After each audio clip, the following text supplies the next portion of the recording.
अभी दे दो सर, दे दो अभी।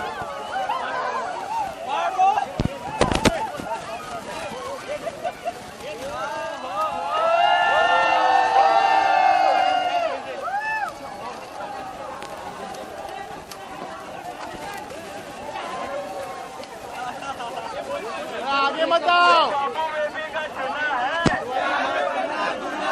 समझदार ने अपनी आंखें खोली।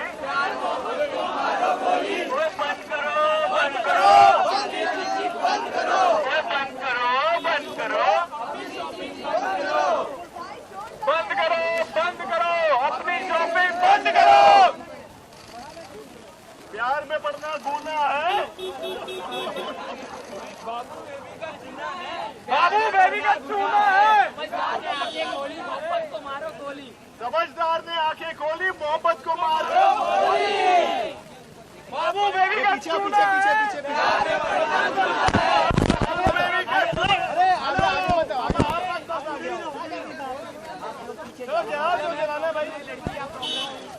प्रॉब्लम है, प्रॉब्लम है।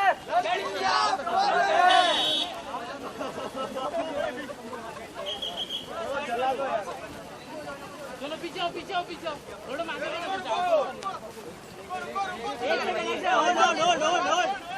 रुको, रुको।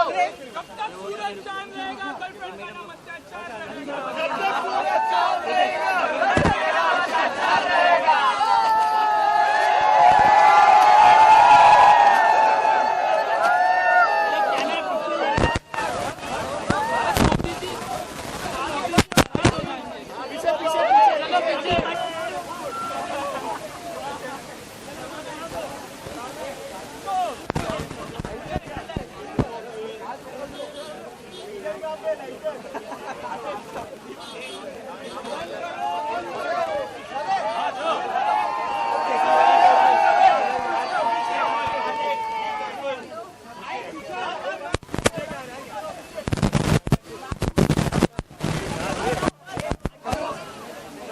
पीछे आओ, आग लगेगा, क्या करते हो मतलब?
हो गया फोटो।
सोनी का How shall be Panchnama Part 2 will be better, bigger and better than Panchnama 1 as such?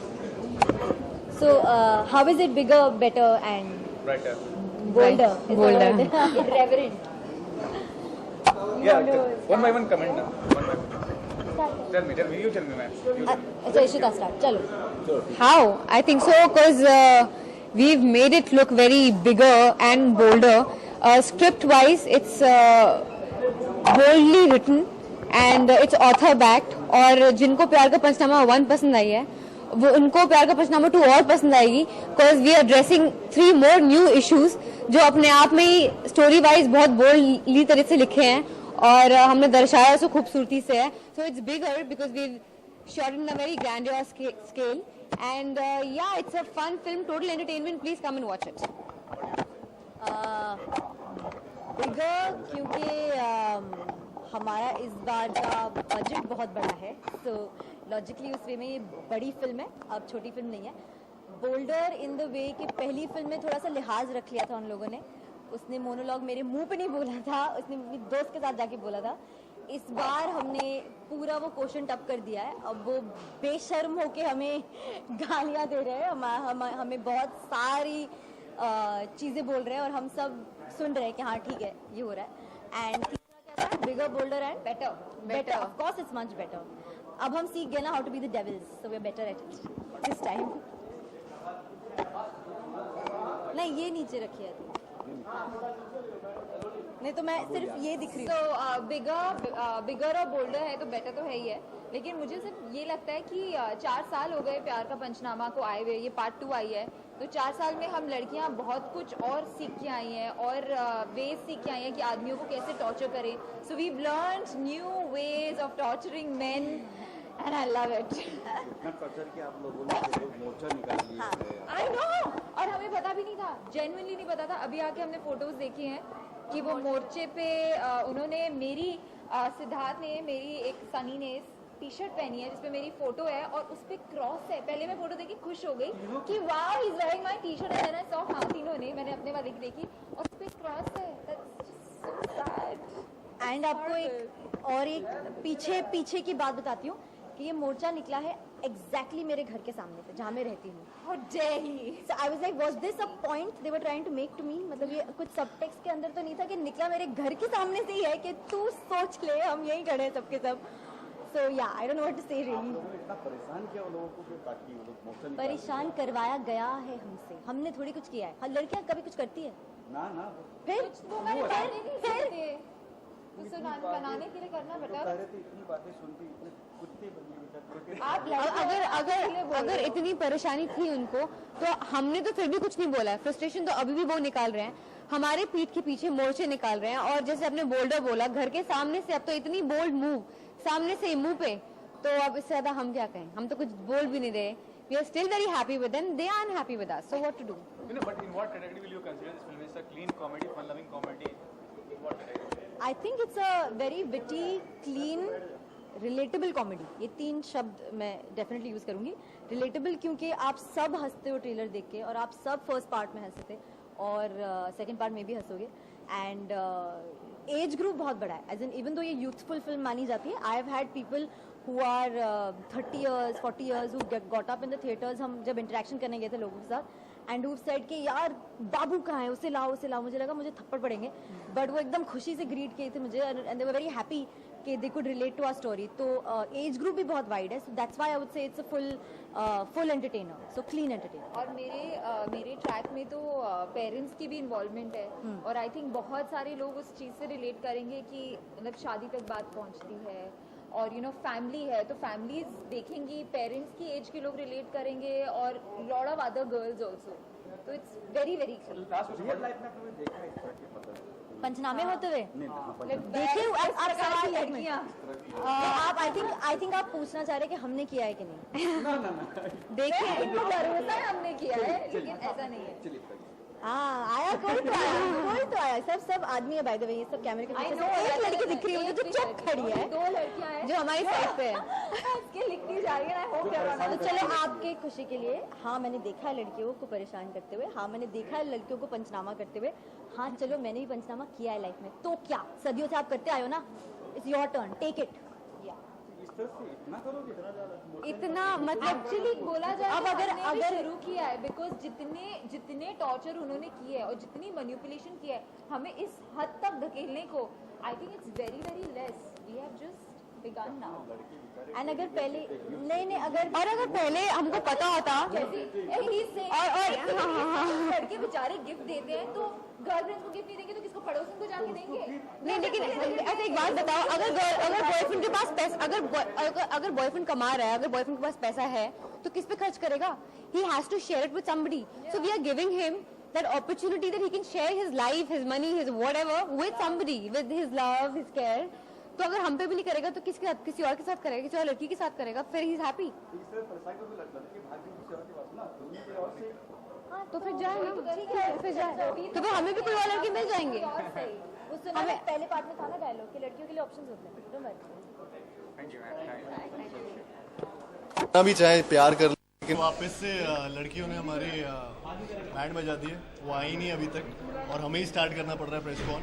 और मेरे तो इनफैक्ट कपड़े भी उनकी गाड़ी में तो अभी तक आए नहीं, मैं वही कपड़े पहन के हर जगह जा रहा हूँ, तो but we are really sorry. लड़कियां मतलब हमेशा लेट कराती है, आप देख सकते हो, वो कपड़े बदलती रहती हैं, कैमरा के हिसाब से कपड़े बदलते रहते हैं अपना टाइम लेती है, तो उसमें कुछ कर नहीं सकते हो। लेकिन आप लोग तो नारा लगा रहे हो कि प्यार नहीं चाहिए जी। प्यार तो चाहिए। अब प्यार चाहिए होता है, शुरू में चाहिए होता है, बाद में नारे लगाने वाले काम करने पड़ जाते हैं क्योंकि वो मानती है नहीं। और हम लोग जितना भी चाहें प्यार कर लें, लेकिन वो क्या है, बैंड बजती जाती है, तो एक पॉइंट आता है, एक थ्रेशोल्ड होता है जो क्रॉस हो जाता है, उसके बाद आपको ये करना ही पड़ता है कि भाई अत्याचार से आगे नारे लगा के बाहर निकलो इस रिलेशनशिप से। बस हमें निचोड़ के बस खड़ा कर देती थी धूप में, उनको एक समझना चाहिए, इसलिए हमने प्रोटेस्ट रखा था, बहुत अत्याचार करती हैं। रियल लाइफ ऑब्जर्व काफ़ी किया दोस्तों का, जैसे मेरा भी फ्रेंड है वो 12th में था, उसने सब्जेक्ट चेंज कर लिया, मैंने बोला क्यों कर रहा है, कहता मैं लड़की के चक्कर में कर रहा हूँ यार, वो सामने जो बैठी है बहुत अच्छी दिखती है, चेंज कर लिया और फेल हो गया। नहीं वो नहीं कह रहा हूँ, मैं कह रहा हूँ एक्सप्लॉयटेशन की बात कर रहा हूँ, जो एक्सप्लॉयटेशन लेवल होता है लड़कियों द्वारा लड़कों का, वो कितना रियल? वो होता है सर, रियल होता है, हर लड़के को पूछो, हर लड़का रिलेट करेगा। देखिए बचपन से होता है मेरे हिसाब से, तो जब से पहली गर्लफ्रेंड आप बनाते हैं तब से एक्सप्लॉयटेशन होता जा रहा है हम लड़कों का, और कोई ये फिल्मों में नहीं दिखाता। ये पहली एक फिल्म है प्यार का पंचनामा जिसमें लड़कों के बारे में दिखा रहे हैं कितने बेबस और बेचारे हैं, और लड़कियां कितनी मार रही रिलेशनशिप में उनकी लड़कियों की पार्स दिखा रहे हैं इस फिल्म में, कि कितनी वुमेन एम्पावरमेंट दिखा रहे हैं कि कितनी शक्तिशाली है, कितनी पावरफुल है, कि ये लड़के को नचाती रहती है। तो वो शुरू से एक्सपीरियंस करते आ रहे हैं बचपन से, एंड थैंकफुली हमारे पास एक फिल्म है जो ऐसा बता रही है। लेकिन फर्स्ट जो फिल्म थी प्यार का पंचनामा, उसमें तो इस हद तक दिखाया गया कि डॉगी लेवल तक पहुंच गए थे लड़के का जो स्टेटस है, ऐसा होना चाहिए कि आप मानते हैं? देखिए सच है तो अब वो मतलब बताने में दिक्कत क्या है। पहुंच तो इसमें भी गए, आप लोग पोस्टर पे देख सकते हैं, वो देखिए पहुंच तो इसमें भी गए, पट्टे लगे हुए हैं, तो रियलिटी से कोई दूर नहीं है, रियलिटी में भी होता है, जैसे आपके साथ भी, आई एम श्योर एक ना एक बार तो हुआ ही होगा, अभी भी हो रहा है। यही सब रिलेट करते हैं, वही बात है कि चाहे लड़कियां भी बहुत रिलेट करती हैं इस फिल्म से, लेकिन वो बताती नहीं है, अंदर छुप के बस, और ये डिनाई करती है, सोचती तो होंगी, हाँ यार ये तो सभी हुआ। लेकिन एज एन इंडिविजुअल क्या मानते हैं, रिलेशनशिप बैलेंस होना चाहिए, डोमिनेंस फैक्टर जो होता है वो रिलेशनशिप को खराब करता है? वो बहुत करता है, और मेरे हिसाब से तो यार वीकनेस एक्सेप्ट कर लो, सब कुछ सही हो जाता है। वीकनेस एक्सेप्ट नहीं करेंगी, इनिशियल स्टेज में सब सही रहता है, बाद में आपको गारंटी नहीं लेती, फिर हो जाते पंगे, फिर एक को छोड़ो दूसरे को, यही होता है। किस चीज़ में डोमिनेंस फैक्टर जो होता है, या मेल साइड से हो या फीमेल साइड से हो, वो कितना हैम्पर करता है रिलेशनशिप को? देखिए अगर कोई डोमिनेटिंग होता है तो वो हैम्पर तो करता है, लेकिन हम लड़के क्या है समझ जाते हैं कि ये लड़की है, चलो जान लो। लेकिन लड़कियां क्या है, आप उनको डोमिनेट करने की कोशिश करो, उसी टाइम आपका ब्रेकअप हो जाएगा। लड़कों के साथ ऐसा नहीं हो सकता, लड़कों के साथ आपको उनका शॉपिंग पे भी ले जाना पड़ता है, आपको उनको फेसबुक पासवर्ड भी बताना पड़ता है, आपको उनके घर के बर्तन मांजने भी पड़ते हैं, तो ये सारी चीज़ें करनी पड़ती हैं क्योंकि हम लड़के हैं, हम बेचारे, हम बेबस हैं। रैली निकाली कहाँ? हम तीनों का था सर। आई मीन इतना उग चुके हैं कि लगा इसी तरीके से ये समझ पाएंगे बात, मतलब औरतें और लड़कियां समझ नहीं रही थी ये बात, तो हमें लगा एक पॉइंट तो अब ये लाना ही पड़ेगा कि एक प्रोटेस्ट निकालेंगे तभी हमारी बात समझेंगे। तो हमने ये सोचा और आई थिंक बहुत लोगों ने हमारा साथ भी दिया, जैसा आप लोगों ने देखा कुछ मतलब 200-500 लोग आ गए थे हमारा साथ देने, तो ये बहुत चीज़ ज़रूरी थी आई थिंक, और इसलिए करना पड़ा। इतना नहीं सोचा था इतने सताए हुए बॉयफ्रेंड होंगे, सब आ गए रोड पे आ गए सब एकदम कि हाय हाय। नारे लग रहे थे अच्छे खासे, टेडी चलाया हमने। तो कॉमेडी का किस कैटेगरी में मानते हैं इस फिल्म को? किस तरह कॉमेडी होगा? बहुत तरह की कॉमेडी होती है, एडल्ट कॉमेडी होती है। देखिए ये कॉमेडी फिल्म मतलब ये बहुत सिचुएशनल कॉमेडी है, जो भी इसमें कॉमेडी भी हो रही है और काफ़ी चीज़ें रिलेटेबल है, तो इसमें ऐसा कुछ भी नहीं है, अननेसेसरली कुछ भी सीन नहीं डाल दिए कि यार ये इससे फिल्म को फ़ायदा हो जाएगा, ये हो जाएगा। ये पहली वाली फिल्म का भी यही यूएसपी था कि सब लोगों को लगा था ये उनकी कहानी है, वो तभी लगता है जब वो रिलेटेबल होती है, तो ये बहुत ही रिलेटेबल फिल्म है और सिचुएशनल कॉमेडी है इस फिल्म में। लेकिन सर फन लविंग जो कॉमेडी होती है वो चलती है, लेकिन जो एडल्ट कॉमेडी थी उसकी डिमांड मार्केट में ज़्यादा है, तो क्या कहना चाहेंगे इस बारे में?